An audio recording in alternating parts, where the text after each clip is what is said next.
So we've gotten today for a mod a Panasonic Q, or the top of it. I've already taken it apart, as you can see. That takes a while. And this one wants a Picoboot mod. And as you can see, there are lots of pieces to this and lots of screws. So in a second, got to feed the pug for good luck. So yeah, as always, I detail everything I do on the wiki. So if you go to retro6.wiki, scroll down to Panasonic Q and disassembly, you can see the full teardown instructions. These will be updated with photos from this once I've done them. And this tells you how to disassemble it in the correct order. The GameCube inside of a Panasonic Q is literally just a GameCube. So it's the bottom half. So we can mod this just like we would any other GameCube.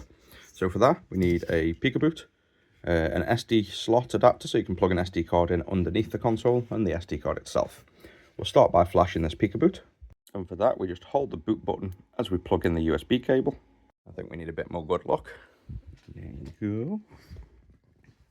And it shows up as a drive. And all we have to do is copy the picoboot.uf2 over to the drive. And as soon as it's done, this will close, and that's the Picoboot updated. And you guessed it, that's the pug again with another treat. That's that done. I tell everybody you don't eat all day long. There you go. How many treats have we got now? And the last step is to copy this IPL.dol onto the SD card. This is effectively Swiss. I won't bore you with how you do that, that's pretty simple.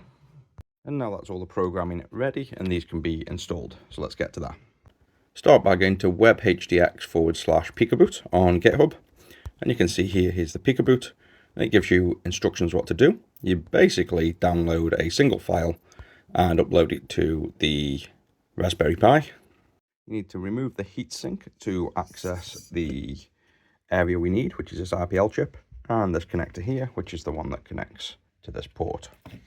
All we've got to do is solder a wire on pin 3 over here, and a few on here, and connect it to the Picoboot. So we'll just follow the official guide for that, which you can see as these pins here, go into these pins here.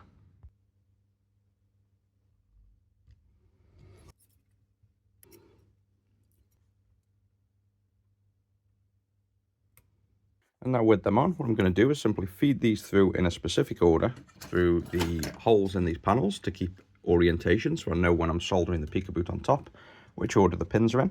So let's just reassemble this, put the heatsink back on and get it ready for soldering. That's now the Picoboot installed in place. So you can see we've got it nicely situated on the top of the metal shield. And the one final step is to install the SD card into the serial port. So we just remove that. And you'll see it says this side inside, which means inside the console. And we just connect it in like so.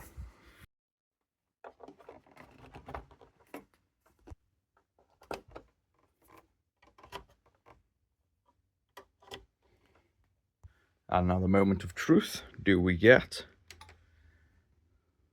Swiss? Yes, we do. There we go. That's a Panasonic Q GameCube modded with a Picoboot, and now it can run any region games. If you guys want yours modded, just go to retro6.co.uk, and if you like what I'm doing or want to support me, do feel free to donate on the retro6.wiki page. That'll help me also feed Rusty. He is a hungry pug.